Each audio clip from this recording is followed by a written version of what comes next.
వివిధ దేశవ్యాప్తంగా వివిధ రాష్ట్రాలని భయపెడుతున్నటువంటి స్పెషల్ ఇంటెన్సివ్ రివిజన్ మరోసారి తెరపైకి వచ్చింది.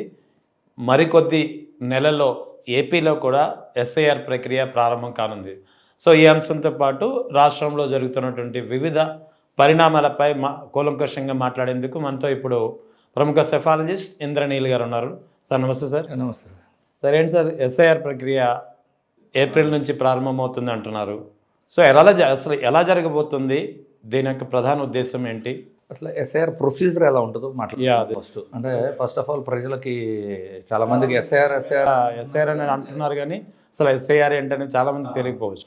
జనరల్గా ఏంటి అంటే ఎన్నికలు జరిగే సందర్భంలో జరుగుతుంది. జనరల్ ప్రొసీజర్లో ఎస్ఎస్ఆర్ అని జరుగుతుంది. అయితే ఇప్పుడు జరిగేది ఇంటెన్సివ్ రివిజన్ ఏంటి అంటే ఇది ఒక 2 ఫేజుల్లాగా జరుగుతుంది.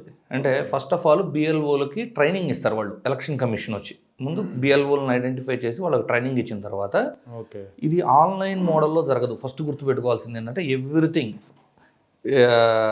ఫిజికల్గా డోర్ టు డోర్ వెళ్ళి హౌస్కి వెళ్ళి ఆ హౌస్లో ఉన్న ఓటర్స్కి ఎన్యూమరేషన్ ఫామ్స్ అని ఫామ్ ఇస్తారు సార్. ఓకే, అంటే ఎంటీ ఫామ్స్ ఇస్తారు. ఆ ఫామ్ని ఫిల్ చేసి వాళ్ళు మళ్ళీ బిఎల్ఓకి సబ్మిట్ చేయాలి. Right, booth level officer. Booth level officer. ఈ బూత్ లెవెల్ ఆఫీసర్లకు కూడా అది ఎలా చేయించుకోవాలి, ఎలా ఇంటింటికి వెళ్ళాలి, వీటి గురించి బేసిక్ ట్రైనింగ్ అయితే ఇస్తారు. అయితే ఈ బిఎల్ఓలు ఎన్యూమరేషన్ ఫామ్స్ వెళ్ళి ఇంటింటికి హౌస్ హోల్డ్కి వెళ్ళి ఇచ్చి మళ్ళీ కలెక్ట్ చేసుకునేటప్పుడు ఇప్పుడు ఫర్ సపోజ్ ఒక ఇంట్లో 4 ఓట్లు ఉన్నాయని గత రికార్డు ఉంది. అంటే 2024 ఎలక్షన్స్ జరిగినప్పుడు డేటాను పట్టుకొని వెళ్తారు. బేసిక్గా వెళ్ళినప్పుడు ఈ ఇంటి అడ్రస్ మీద 4 ఓట్లు ఉన్నాయి. ఇప్పుడు ఫిజికల్ కాడకి వెళ్ళినప్పుడు ఏమవుతుంది, 4 కాదు 6 ఫామ్స్ అడగచ్చు. ఓకే, సో 6 ఫామ్స్ ఇస్తారు వాళ్ళకి. లేదు 4 ఉన్నారు అంటే 4 ఫామ్స్ ఇస్తారు. ఈ 4 ఫామ్స్లో నుంచి 2 రిటర్న్ అయితే మిగిలిన 2 డిలీట్ చేయబడతాయి. అంటే ఈ ఎన్యూమరేషన్ ఫామ్స్ ఫిజికల్గా ఇచ్చినవి మళ్ళీ రీకలెక్ట్ అవ్వనవన్నీ కూడా డిలీట్ చేయబడతాయి. వీటిని ఏం చెబుతున్నారు, మైగ్రెంట్ ఓటర్స్ అయి ఉంటారు అనేది వాళ్ళ వాదన. అంటే వాళ్ళు జీవనోపాధి కోసం అవ్వచ్చు, లేదు బెటర్ లైఫ్ స్టైల్ కోసం అవ్వచ్చు, ఈ ప్రస్తుతం అయితే ఇక్కడ ఉండలేదు. గత 6 నెలలుగా నివాసం ఇక్కడ ఉండకుండా వేరే చోట స్థిర నివాసం, అంటే ఇక్కడ తీసుకుంటారు ప్రాతిపదిక. 6 నెలలు ప్రాతిపదిక తీసుకుంటారు. అది కూడా గుర్తుపెట్టుకుని స్థిర నివాసం అంటే ఇప్పుడు ఒక పేరెంట్స్ అక్కడే ఉన్నారు, వాళ్ళ అబ్బాయి జాబ్ కోసం హైదరాబాద్ వచ్చి జాబ్ చేస్తున్నాడు అనుకోండి, అతని ఓటుని అక్కడ వాళ్ళ పేరెంట్స్ ఎన్యూమరేషన్ ఫామ్ తీసుకుంటారు, ఇతనికి కొరియర్ చేయటము, ఇతను ఫిల్ చేయటము, మళ్ళీ అది సబ్మిట్ చేయడం జరిగిపోతుంది. అలా కాకుండా కొన్ని సందర్భాల్లో ఏమవుతుందంటే ఫ్యామిలీ షిఫ్ట్ అయిపోయి హైదరాబాద్లో పర్మనెంట్ స్థిర నివాసాన్ని ఏర్పరచుకొని ఉంటారు. అంటే ఇక్కడే సెటిల్ అయిపోయి ఉంటారు. అంటే అది బిజినెస్ అవ్వచ్చు, సొంత ఇల్లు కొనుక్కోవచ్చు, లేదు రిటైర్మెంట్ ప్లాన్లో బెటర్ లైఫ్ స్టైల్ మెట్రో సిటీలో ఉండాలని ఆశ అవ్వచ్చు. ఇప్పుడు వీళ్ళకి అంటే గత 6 నెలలు గాను లేదు, అంటే ఆంధ్రప్రదేశ్లో వీళ్ళకి నివాసం లేదు కదా. నివాసం అంటే 2 రకాలు మళ్ళీ ఇక్కడ కూడా. వాళ్ళకి ఈ ప్రాపర్టీస్ ఉండే రెంట్కి ఇచ్చి ఉండొచ్చు. Right, okay. కానీ గతంలో ఏం జరుగుతుంది, హైదరాబాద్లో స్థిర నివాసం ఉండి వీళ్ళని ఎక్కడేం పిలుస్తున్నారు, సెటిలర్స్ అని పిలుస్తున్నారు తెలంగాణ రాజకీయ నాయకులంతా. ఈ సెటిలర్స్ అందరూ కూడా ఆంధ్రాలో ఓటు హక్కు కలిగి ఉంటున్నారు, హైదరాబాద్లో కూడా ఓటు హక్కు కలిగి ఉంటున్నారు. ఈ 2 చోట్ల ఒకే రోజు ఎలక్షన్ జరగట్లేదు కాబట్టి 2 చోట్ల ఓటు వేసేవాడు కూడా ఉన్నారు. అవును, అది జరిగిందిలేండి మొన్న కూడా. సో ఇప్పుడు ఏంటంటే ఆంధ్రాలో స్థిర నివాసం లేని వాళ్ళ ఓట్లు డిలీట్ చేయబడతాయి. ఓకే, అది ప్రొసీజర్ ఎట్లా, హౌస్ హోల్డ్కి బిఎల్ఓ ఇంటింటికి వెళ్ళి ఫామ్స్ ఇచ్చి ఒక వారం రోజులు గడువు ఇచ్చి వాటిని రీకలెక్ట్ చేసుకొని ఈ ప్రొసీజర్లోనే ఇప్పుడు ఒక ఇంట్లో 4 ఓట్లు ఉంటాయి, ఈ ఓటు ఎందుకు రిటర్న్ కాలేదంటే అతను చనిపోయాడు అంటే ఆ డెత్ సర్టిఫికేట్ ఏదో చూసుకోను అంటే ఈ ఫేజ్లో ఒక్కళ్ళ దగ్గర కూడా డాక్యుమెంట్స్ కలెక్ట్ చేయరు. గుర్తుపెట్టుకోండి, ఏ డాక్యుమెంట్స్ కలెక్ట్ చేయరు. బిఎల్ఓ చెప్పేదే ఇక ఫైనల్ డెసిషన్ లాగా ఉంటుంది. Right, okay. సో ఎవరెవరు చనిపోయారు, ఎవరెవరు మైగ్రెంట్గా వెళ్ళిపోయారు, డబల్ ఓట్స్ అంటే ఏమవుతుంది, ఫర్ సపోజ్ ఒక గుంటూరు లాంటి టౌన్ ఒకటి తీసుకుందాం, అంతకుముందు వార్డు 11లో ఉంటున్నారు అనుకుందాం, రెంట్ మారి మళ్ళీ వేరే చోటకి వెళ్ళారు. ఈ ఓటు డిలీట్ చేయించుకునే అంత యాక్చువల్గా చేయించుకోవాలి, కాకపోతే వాళ్ళు ఏం చేస్తారు అంటే అది అలా వదిలేసి మళ్ళీ ఎలక్షన్ వచ్చినప్పుడు కొత్తగా ఉన్న కాడ అక్కడ మళ్ళీ ఎన్రోల్ చేయించు ఈ బూత్ కమిటీలు వాళ్ళు, పార్టీ బూత్ కమిటీలు వాళ్ళు అక్కడ ఓటు రాపిస్తారు వీళ్ళకి. ఈ పాత ఓటు ఉంటుంది, వాళ్ళేమో 2 చోట్ల వేసారని చెప్పను నేను. కాకపోతే ఏమవుతుంది అంటే ఇది డూప్లికేట్ ఓటు కింద కౌంట్ అవుతుంది. ఎగ్జాక్ట్. సో ఇప్పుడు హౌస్ హోల్డ్ ఇంటింటికి వెళ్ళి ఓట్లు రాసేటప్పుడు ఇలాంటి ఓట్లన్నీ డిలీట్ అయిపోతాయి. రైట్, అంటే ఇప్పుడు ఇప్పుడు వెళ్ళారు మళ్ళీ 11th వార్డుకి వెళ్ళినప్పుడు ఈ ఇంట్లో వేరే వాళ్ళు కదా ఉంటుంది. అవును. వాళ్ళు ఎప్పుడో వెళ్ళిపోయారండి, మేము ఇక్కడ ఉంటున్నాం అన్నప్పుడు ఇది డూప్లికేట్ ఓట్ కింద డిలీట్ అయిపోయింది. సో డూప్లికేట్ ఓట్లు, డెత్ ఓట్స్, అలాగే మైగ్రెంట్స్ అంటే షిఫ్ట్ అయిపోయిన వాళ్ళు, వలసలు వెళ్ళిపోయిన వాళ్ళు. సో ఈ మూడింటి ప్రొసీజర్లో ఇక్కడ ఏమవుతుంది అంటే సార్, బిఎల్ఓలు ఎప్పుడైనా కూడా అధికార పార్టీకి కొంత ఫేవర్గా ఉంటారు ఆబ్వియస్లీ. సో ఇది జనరల్గా procedure. First let me complete the procedure. ఈ బిఎల్ఓలు ఎన్యూమరేషన్ ఫామ్స్ ఇవ్వటం, ఎన్యూమరేషన్ ఫామ్స్ రీకలెక్ట్ చేసుకోవటం, కలెక్షన్ అవ్వని ఓట్లన్నీ డిలీట్ చేయటం. 18 సంవత్సరాల నుండి మొట్టమొదటిసారి ఓటు వేస్తున్న వాళ్ళకి ఫామ్ 6 ఇచ్చి ఫామ్ 6 ద్వారా యాడ్ చేస్తారు. ఈ అయిపోయిన తర్వాత final revision of votes announce చేస్తారు. ముందు డ్రాఫ్ట్ ఇస్తారు, తర్వాత ఫైనల్ది అప్డేట్ చేస్తారు. అప్డేట్ చేసిన తర్వాత కేవలం 1 రోజులు మాత్రమే గడువిస్తారు. ఈ 1 రోజులు ఇచ్చిన ప్రొసీజర్లో ఆన్లైన్ ఉంటుంది మళ్ళీ. అంటే బిఎల్ఓలు చేసి వాడు ఫైనల్ రివిజన్ అప్డేట్ చేసే వరకు, అప్పటి వరకు ఆన్లైన్ ఉండదు, అంతా ఫిజికల్గా జరిగింది. ఆఫ్లైన్ అంటే ఎక్కడో ఢిల్లీలో చేస్తున్నాడు అనుకోండి జాబు, వాళ్ళు ఓటు ఇక్కడ కాపాడుకోవాలి అనుకుంటే అక్కడి నుంచి ఇక్కడికి వచ్చి ఈ ఫామ్ను ఫిజికల్గా ఇచ్చి చేసుకోలేరు. ఎవరో వాళ్ళ బంధువులో వాళ్ళకి నిజంగా సాయం చేయగలిగిన వాళ్ళు ఉండి కొరియర్ సిస్టమ్ ఏదన్నా చేయగలిగితే చేయగలరేమో, కానీ అదర్వైజ్ చేయలేరు. ఇప్పుడు మీకు రీసెంట్గా ఉత్తరప్రదేశ్ కానివ్వండి, బీహార్ కానివ్వండి, పశ్చిమ బెంగాల్లో ఆ స్థాయిలో ఓట్లు డిలీట్ అవ్వడానికి కారణం ఏంటంటే వాళ్ళంతా జీవనోపాధి కోసం వలసలు వచ్చి రకరకాల రాష్ట్రాల్లో పనులు చేసుకుంటున్నారు కాబట్టి వాళ్ళు ఓట్లన్నీ డిలీట్ చేయబట్టి. బట్ ఆంధ్రప్రదేశ్లో ఆ స్థాయిలో ఓట్లు అయితే డిలీట్ అవ్వవు. ఎందుకు అవ్వవు అంటే మనకి వలసలు తక్కువ. ఏదన్నా ఉన్నా కూడా కంపల్సరీ రిలేషను ఎవరో ఒకళ్ళు ఈ ప్రొసీజర్ని కంప్లీట్ చేయడానికి డాక్యుమెంట్స్ పంపించి తెప్పించి ఏదో ఒకటి చేయగలరు. ఇక్కడ ఏమవుతుంది అంటే ఫేజ్ 1 ఫిజికల్గా జరుగుతుంది, అంటే ఇది ఆన్లైన్ ఉండదు. ఫేజ్ 2 ఏదైతే ఉందో వాళ్ళు అప్డేట్ చేసిన తర్వాత 1 రోజులు సమయం ఇస్తారు. ఈ 1 రోజులు సమయంలో ఆల్రెడీ ఫైనల్ రివిజన్ ఏదైతే అప్లోడ్ అయిందో అందులో మీ పేర్లు లేకపోయినా, లేదు ఎలాంటి అంటే ఇంకెవరంతన్నా ఎక్స్ట్రా ఉండా, చనిపోయిన వ్యక్తులు ఉండా, లేని వ్యక్తి ఉండా, అబ్జెక్షన్స్ పెట్టాలన్నా, అంటే పార్టీలకి అవ్వచ్చు, లేదు ఇండివిజువల్ ఓటర్స్కి అవ్వచ్చు, 1 రోజులు మాత్రమే సమయం ఇస్తారు. ఆ నెలలో ఇచ్చే ప్రొసీజర్లో ఆన్లైన్ ప్రొవిజన్ కూడా ఉంటుంది. బట్ మేజర్గా ఏమవుతుంది అంటే ఈ నెలలో ఈ ప్రొసీజర్లో వచ్చేవన్నీ కూడా డాక్యుమెంట్స్ సబ్మిట్ చేయాలి. ఈ డాక్యుమెంట్ సబ్మిషన్ ప్రొసీజర్లో కూడా సిఏఏ ఎన్ఆర్సీని దేశవ్యాప్తంగా ఇంప్లిమెంట్ చేయలేకపోయిన బీజేపీ ఎలక్షన్ కమిషన్ ప్రొసీజర్లో ఇంటర్నల్గా దీన్ని కూడా కొంచెం ఇంక్లూడ్ చేశారు. మన పశ్చిమ బెంగాల్ ఎలక్షన్స్ అప్పుడు మీకు చాలా క్లియర్గా అర్థమై ఉంటుంది. ఏంటంటే ఎవరెవరైతే ఈ ఫైనల్ డ్రాఫ్ట్లో రాలేదో వాళ్ళని కొంతమందిని ఏం చేశారు, 2004లో కదా మనకు ఎలక్షన్ జరిగింది అప్పట్లో. ఇప్పుడు 2004 తర్వాత మళ్ళీ ఇప్పుడు రివిజన్ ఎస్ఐఆర్ నడుస్తుంటే ఈ రెండింటి ఓట్లని టాలీ చేస్తారు. 2004లో ఓటు లేదు అంటే ఏంటి, ఫస్ట్ వాళ్ళు కొత్తగా 18 సంవత్సరాల నిండిన ఓటర్ అయి ఉండాలి. 20 సంవత్సరాల గ్యాప్ ఉంది 2004కి ఇప్పటికి 2024కి. రెండోది ఏమై ఉండొచ్చు, వాళ్ళు చెప్పినట్టు మైగ్రెంట్స్, రోహింగ్యాలో ఇలాంటి వాళ్ళు ఉంటే వాళ్ళు 2004 కంటే ముందు భారతదేశంలో జీవించి ఉన్నట్లు ప్రూఫ్, గవర్నమెంట్కు సంబంధించిన ధృవీకరణ పత్రాలని వాళ్ళకు సంబంధించి కానీ వాళ్ళ తల్లిదండ్రులు పూర్వీకులకు సంబంధించింది ఏదో ఒక ప్రూఫ్ చూపించాలి. ఇది ఇన్వెస్టిగేషన్ అయ్యే ఛాన్సెస్ కూడా ఉంటాయి. సో ఇలాంటి పరిణామాలు ఉన్నప్పుడు కొంతమంది భయపడిపోయి పోతే పోయింది ఓటు, ఇప్పుడు ఈ లిటిగేషన్స్లో మనం వెళ్ళటం ఎందుకు, మొత్తానికి అస్తిత్వం కోల్పోతాము, మళ్ళీ లేనిపోయిన కేసులు అవుతాయి మన మీద అనే అభద్రతాభావం కూడా ఉంటుంది. ఇది ఎక్కువగా ఎవరి మీద చూపిస్తారు ఈ ఎఫెక్ట్, ముస్లిం ఓటర్ల మీద ఈ ఎఫెక్ట్ ఎక్కువగా ఉంటుంది. సో ఈ ఫేజ్ 2 1 రోజులే సమయం ఇచ్చి ఈ 1 రోజుల్లో అన్ని పార్టీలకి న్యాయం చేయగలరా, సమన్యాయం చేయగలరా? పాసిబుల్. సో ఇలాంటి ఎన్నో ప్రాబ్లమ్స్ ఉండి ఎస్ఐఆర్ని ప్రతిపక్షాలు వ్యతిరేకిస్తున్నాయి. ఎందుకంటే ఆంధ్రప్రదేశ్లో ఇంకా 3 సంవత్సరాల ఎలక్షన్ ఉన్నప్పుడు మీరు ఎందుకు 2 నెలల సమయం ఇవ్వచ్చు కదా, కొంచెం ఎక్కువ గడువు ఇస్తే ప్రాపర్గా జరుగుతుంది కదా. తక్కువ గడువు ఇవ్వడం వల్ల అటు బిఎల్ఓలకి ఇబ్బంది, ఇటుపక్క అంటే పార్టీలు కూడా ఓట్లు నష్టపోయామని వ్యక్తపరుస్తాయి, కానీ దానికి సొల్యూషన్ ఉంది. అంటే బేసికల్లీ ఎస్ఐఆర్ అయిన తర్వాత కూడా మళ్ళీ ఎలక్షన్స్ లోపు ఓట్లు యాడ్ చేయించుకోవచ్చు. కానీ ఎస్ఐఆర్ ప్రొసీజర్లో ఫైనల్ డ్రాఫ్ట్లో కానివ్వండి ఆ 1 రోజుల తర్వాత ఓటు హక్కు దక్కించుకోలేకపోతే తర్వాత వచ్చే ఓటర్లు 18 ఇయర్స్ ఏజ్ నుండి కొత్తగా ఫామ్ 6 ద్వారా వచ్చే ఓట్లు కాకుండా రిమైనింగ్ ఓటర్స్ మీద కొంచెం ఇన్వెస్టిగేషను వెరిఫికేషన్స్ ఎక్కువ, కొంచెం స్థాయి ఎక్కువ ఉంటుంది. ఎందుకు అంటే అది చెప్పాం కదా, ఎన్ఆర్సీసీఏ ఇంటర్నల్ కూడా కొంత ఇన్వాల్వ్ అయ్యి ఉంది ఇందులో. సో ఎప్పుడైతే ఆ భావన ఉందో కొంతమంది ఓటు హక్కును వదులుకోవడానికి కూడా ఇష్టపడతారు. ఓకే. అండ్ ఇది ప్రొసీజర్ సార్. ఈ ప్రొసీజర్ ప్రకారం జనరల్గా ఎస్ఐఆర్ అనేటప్పటికీ ప్రతిపక్ష పార్టీల పైన ఇది ఎక్కువగా ఇంపాక్ట్ చూపిస్తుంది.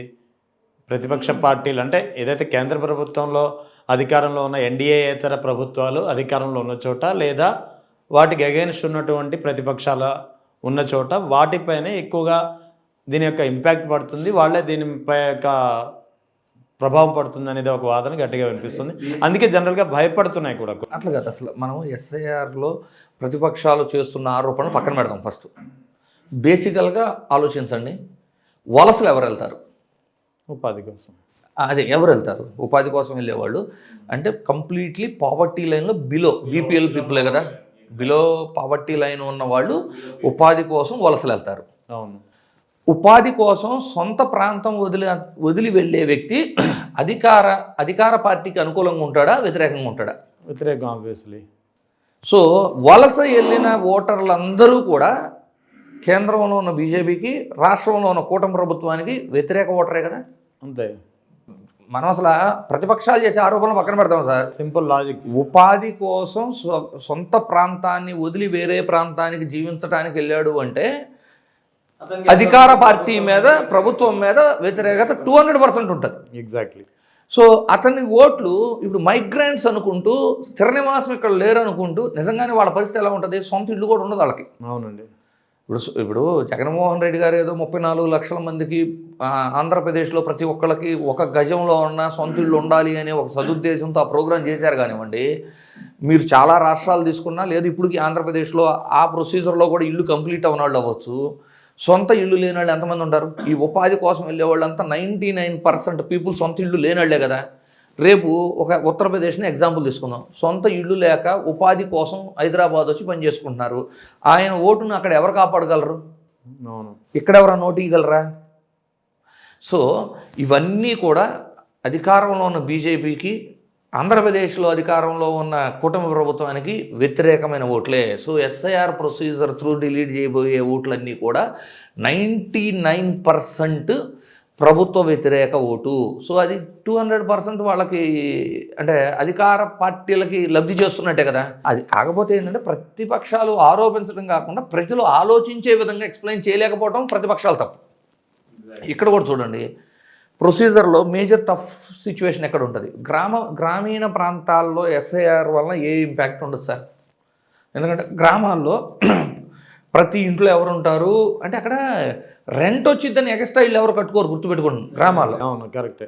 సో ఎన్ని హౌస్ హోల్డ్లు ఉండి ఏ ఇంట్లో ఎంతమంది ఓటర్లు ఉన్నారో ఊళ్ళో ప్రతి ఒక్కరికి తెలుసు. ఎవరన్నా వేరే ప్రాంతాల్లో నివాసం ఉంటున్నా కూడా వాళ్ళు కోఆర్డినేట్ చేసుకుంటారు. వాళ్ళ ప్రొసీజరు అక్కడ రెండు పార్టీల కార్యకర్తలకి, బూత్ కమిటీ మెంబర్లకు కూడా క్లారిటీ ఉంటుంది. పట్టణ ప్రాంతపు ఓటర్లు, నగరాల్లో నివసించేవాళ్ళు, ముస్లిం సామాజిక వర్గం అధికంగా ఉన్న ప్రాంతాల్లో, ఎస్సీ సామాజిక వర్గం అధికంగా ఉండే ప్రాంతాల్లోనే ఈ ఎస్ఐఆర్ వలన ఓట్లు ఎక్కువ తొలగించబడతాయి. ఎందుకు? ముస్లిం దళితులు సహజంగానే. ఎందుకు అంటే ఉపాధి కోసం వాళ్ళు వేరే ప్రాంతాలకు షిఫ్ట్ అవుతూ ఉంటారు కాబట్టి, ఎక్కువగా ఆ ఓటర్స్ బిలో పావర్టీ లైన్ ఉండారు కాబట్టి ఒక కారణం. రెండోది ఏమైంది అంటే నగరాల్లోనూ పట్టణాలకి, అంటే గుంటూరు లాగా, వైజాగ్ లాంటి ఎగ్జాంపుల్ తీసుకుంటే పదే రెంట్ రీత్యా మారుతూ ఉంటారు. మీరు చూసుకోండి, ముస్లిం సామాజిక వర్గం అధికంగా ఉన్న ఏ నియోజకవర్గం అయినా తీసుకోండి, ఎనీథింగ్, మీరు హైదరాబాద్ పార్లమెంట్ తీసుకుంటారా, కర్నూలు అసెంబ్లీ తీసుకుంటారా, మీరు ఎక్కడైనా తీసుకోండి, ఓట్లేమో 100% ఎంతైతే ఉంటాయో పోలింగ్ వచ్చి 55% దాటం, 50 కూడా అవ్వవు. బికాస్ ఆఫ్ డూప్లికేట్ ఓట్స్ చాలా ఎక్కువ ఉంటాయి. డూప్లికేట్ అంటే వాళ్ళు ఉపాధి కోసం మారిన ప్రతిసారి పాత ఓటు అలాగే ఉండిపోతుంది. అవును. సో ఒకటి అదొక కారణం. రెండోది ఏమైంది అంటే ప్రూఫ్లు చూపించుకోవడానికి కూడా వాళ్ళ దగ్గర ఏముండదు. ఎందుకంటే సొంత ఇల్లు ఉండదు, రీసెంట్గా రెంట్ మారుతారు, మళ్ళీ రకరకాల రీజన్స్ సార్.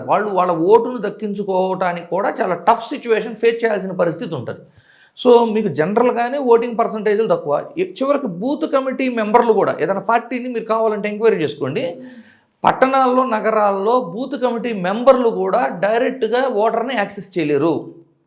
ఓకే. చాలా కమ్యూనిటీలు తీసుకోండి. ఆ కమ్యూనిటీలోకి మీరు ఎలక్షన్ ప్రచారానికి లోపలికి రాణిస్తారా? అసలు ఓటర్లను డైరెక్ట్గా యాక్సెస్ చేయగలుగుతారా పట్టణాల్లో?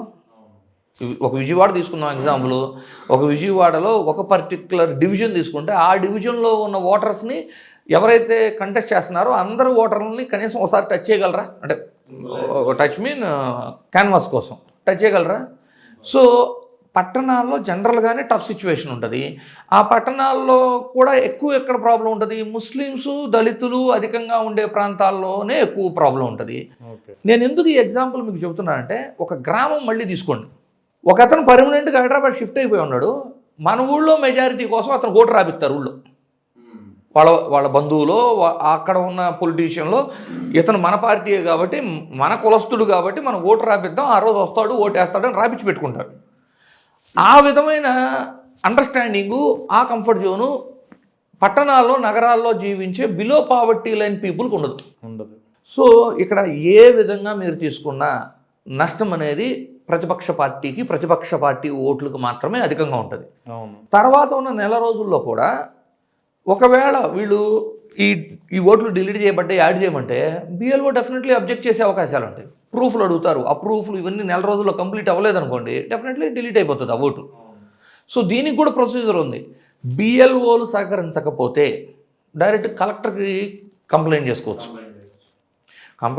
కలెక్టర్ చేసుకోవచ్చు. కానీ ఎంతమంది ఓటు హక్కు కోసం కలెక్టర్ దాకా వెళ్ళే అవకాశం ఉండేది? ఎంతమంది యాక్సెస్ ఉండదు కదా, కలెక్టర్ దాకా వెళ్ళి కంప్లైంట్ చేసే పరిస్థితి సామాన్యుడికి ఉండదు. రెండోది, కలెక్టర్ కూడా సపోర్ట్ చేయలేదనుకోండి, ఎలక్షన్స్ కమిషన్ సిఇఓకి కంప్లైంట్ చేయాలంట. ఎంతమంది వెళ్ళి కలెక్టర్లకి, ఎలక్షన్ కమిషన్ సిఇఓకి కంప్లైంట్ చేయగలరు? ఇదో ప్రాబ్లం. నెక్స్ట్, చాలామంది చదువు కోసం విదేశాలు వెళ్తారు. చదువు కోసం విదేశాలకు వెళ్ళేటప్పుడు ఇక్కడ ఓటు ఏమైనా తొలగిస్తున్నారా వాళ్ళకి? లేదు. జాబ్ కోసం H1Bల మీద యూఎస్ వెళ్ళారు, ఇక్కడ ఓటు ఏమైనా తొలగిస్తున్నారా? జనరల్ ప్రొసీజర్ అయితే విదేశాల్లో ఉన్న నాన్ రెసిడెంట్ ఇండియన్స్కి అక్కడ పౌరసత్వాలు పొందకుండా ఓన్లీ జాబ్ రీత్యా వెళ్ళిన వాళ్ళు ఇక్కడ ఓటు క్యాన్సిల్ చేసుకోవాలి. మళ్ళీ ఎలక్షన్ వచ్చేటప్పుడు ఆన్లైన్ ద్వారా పాస్పోర్ట్ పెట్టి మరి ఎన్ఆర్ఐగా రిజిస్టర్ చేసుకోవాలి. ఓకే. ఈవెన్ ఎలక్షన్ రోజు ఓటు వేయటానికి కూడా పాస్పోర్ట్ చూపిస్తేనే ఓటు అలౌడ్ వేయటానికి. బట్ ఎవరన్నా క్యాన్సిల్ చేసుకుంటున్నారా? రేపు ఎస్ఐఆర్లో ఆ ఓట్లు తీయగలరా? వీళ్ళు తీయలేరు. అసలు ఎందుకు ఎంబసీకి లింక్ చేసి ఆ ఓట్లన్నీ డిలీట్ చేయలేరా? ఎవరెవరు ఫారిన్ వెళ్ళారో చాలా ఈజీ ప్రాసెస్ కదా. సో ఈ ఎస్ఐఆర్ డోర్ టు డోర్ ఇప్పుడు జనరల్గా ఆలోచించండి సార్. కేవలం డూప్లికేట్ ఓట్స్, కేవలం చనిపోయిన వాళ్ళ ఓట్లు, లేదు మైగ్రెంట్ అయిన వాళ్ళ ఓట్లు, వీటిని డిలీట్ చేయాలి అంటే మీరు డోర్ టు డోర్ చేసి ఇన్ని కోట్లు ఖర్చు పెట్టి చేయాల్సిన పని లేదు. ఆధార్ కార్డుని, ఓటర్ ఐడిని ఇంటిగ్రేట్ చేస్తే అయిపోయింది. మరి అలా అయితే ఇప్పుడు మీరు చెప్తున్న దాని ప్రకారం ఎస్ఐఆర్ వల్ల ఎక్కువగా ఎఫెక్ట్ అయ్యే ఓట్లు ముఖ్యంగా 2 సామాజిక వర్గాలు అంటున్నారు. ఒకటి ముస్లింలు, రెండోది దళిత సామాజిక వర్గం. సో ఇక్కడ ఏపీలో ఎస్ఐఆర్ ప్రక్రియ ఏప్రిల్ నుంచి ప్రారంభమయ్యే, ఏప్రిల్ మేలో జరిగింది. తర్వాత జూన్లో 1 నెల టైం ఇస్తారు, స్టార్ట్ అవుతుంది. ఇక్కడ వైఎస్ఆర్సీపీ యొక్క ప్రధానమైన ఓట్ బ్యాంక్ కూడా ముస్లిం, దళిత సామాజిక వర్గం అనేది అందరికీ తెలిసిన విషయం. సో మరి వైఎస్ఆర్సీపీ తమ ఓట్ బ్యాంక్ని కోల్పోదా? కోల్పోయకుండా ఉండాలంటే ఇప్పటి నుంచే ఆ పార్టీకి కూడా ఇవి ఏం జరుగుతుందో అనేది తెలుసు కదా. లేదు, ఎటువంటి ముందస్తు జాగ్రత్త తీసుకుంటుంది? 200% వాళ్ళు ముందస్తు జాగ్రత్త తీసుకుంటారు అని నేనైతే నమ్ముతా. ఎందుకు అంటే దేశం మొత్తంలో ఏ రాష్ట్రం తీసుకున్నా ప్రతిపక్షంలో ఉన్న పార్టీలు ఎస్ఐఆర్ని వ్యతిరేకిస్తే దేశం మొత్తంలో ఒకే ఒక పార్టీ, ఒకే ఒక నాయకుడు ఎస్ఐఆర్ అనేది నేషనల్ గవర్నమెంట్ గైడ్లైన్స్లో ఎలక్షన్ కమిషన్ నిర్ణయించింది కాబట్టి దీన్ని మనం వ్యతిరేకించకూడదు అని ఆహ్వానించింది ఒక జగన్మోహన్ రెడ్డి గారు. సో దీని డ్యామేజ్ రాష్ట్రం, దేశమంతా ఏ విధంగా ప్రతిపక్షాలు గగ్గోలు చేస్తున్నప్పుడు చూసి అదే ప్రతిపక్ష నాయకుడు అయ్యుండి పిలిచినప్పుడు ఈ డ్యామేజ్ కంట్రోల్ చేసుకోవడానికి డెఫినెట్లీ వాళ్ళు ముందస్తుగా సిద్ధమై ఉంటారనేది మనం నమ్మాలి. First thing.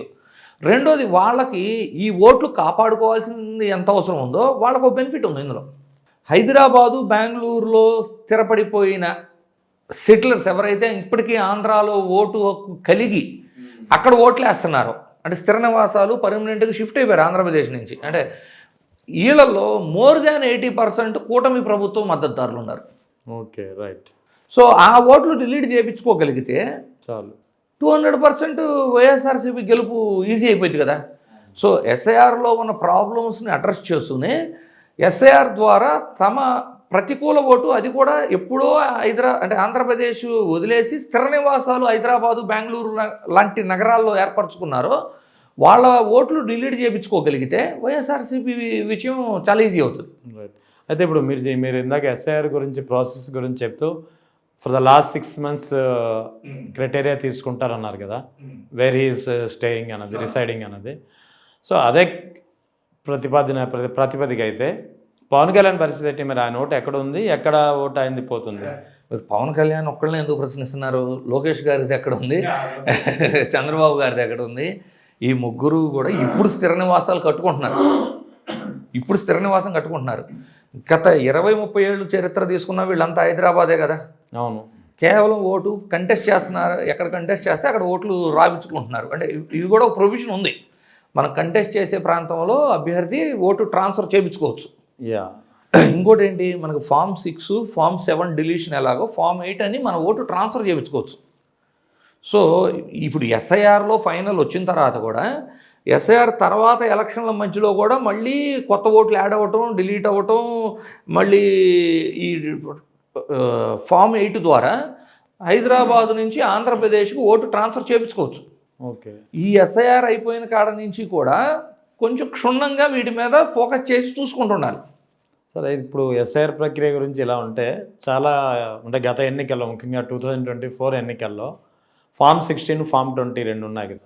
ఒకటి పోలింగ్ రోజు డేటా, రెండోది కౌంటింగ్ 17-20 తర్వాత కౌంటింగ్ రోజు డేటా. సో పోలింగ్ అయిన ఓట్లకి కౌంటెడ్ ఓట్లకి చాలా తేడా ఉంది. ముఖ్యంగా దాదాపు 40 lakhs ఓట్లు ఏపీ వరకు తెలుసుకుందాం మనం.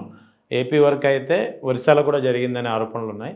ఏపీ వరకు అయితే పోలింగ్ కన్నా కౌంట్ అయిన ఓట్లు 40 lakhs అదనంగా లెక్కించారనేది పలు సందర్భాల్లో చాలామంది చెప్పారు.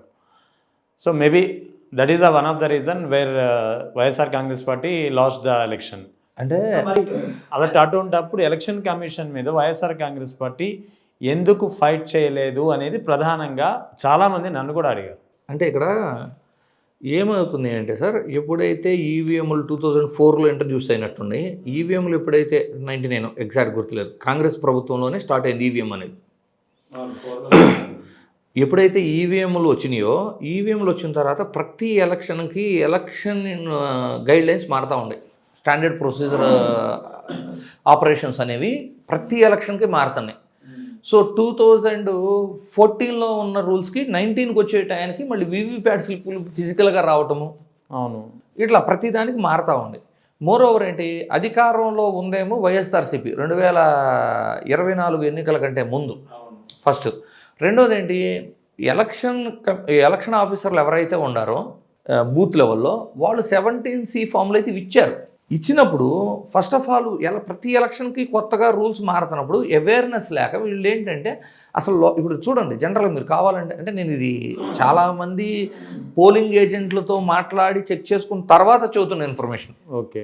పోలింగ్ ఏజెంట్లు డేటా పెట్టుకుంటారు, ఇట్లా ఓటర్ లిస్ట్ పెట్టుకుంటారు, వస్తున్న ఓటర్ అతనా కాదా ఫోటో చూస్తారు. ఫస్ట్ ఈ ఫోటో క్లియర్గా ఉండదు, కాకపోతే 1000-1200 ఓట్లకే కదా బూత్. సో వాళ్ళంతా ఐడియా ఉంటుంది మైండ్లో, అతనే తర్వాత టిక్ కొట్టి పంపిస్తారు. వెళ్ళే వ్యక్తి కరెక్ట్ వ్యక్తి వెళ్తున్నాడా లేదా చెక్ చేశారు తప్పితే ఎంతమంది లోపలికి వెళ్ళారో అన్ని ఓట్లకే 17C ఇచ్చారా లేదా అనేది వీళ్ళు ఎవరు చెక్ చేసుకోవాలి, వెరిఫికేషన్ లేదు. ఓకే. లోపలికి 1000 మంది వెళ్ళారు, 1100కి ఇచ్చారా, 1000కే ఇచ్చారా, ఇది ఎవరు చెక్ చేసుకోవాలి. ఓకే, అర్థమైంది. ఇది ఎవరు తప్పు? ఇప్పుడు ఎలక్షన్ కమిషన్ నిందించడానికి లేదు దీన్ని. అంటే మారిన సిస్టంలో తప్పు చేయడానికి అవకాశం ఎక్కడ ఉందో దాన్ని కంట్రోల్ చేసే విధమైన ట్రైనింగ్ ఏజెంట్లకు ఇచ్చుకోలేకపోవడం పార్టీలు తప్పు. ఆ తర్వాత మళ్ళీ కౌంటింగ్ రోజు ఈవీఎం ఓపెన్ చేసే ముందు ఈ ఈవీఎంలో ఈ నోట్లు ఉన్నాయని చెబుతారు, 17Cతో అది మ్యాచ్ అవ్వాలి.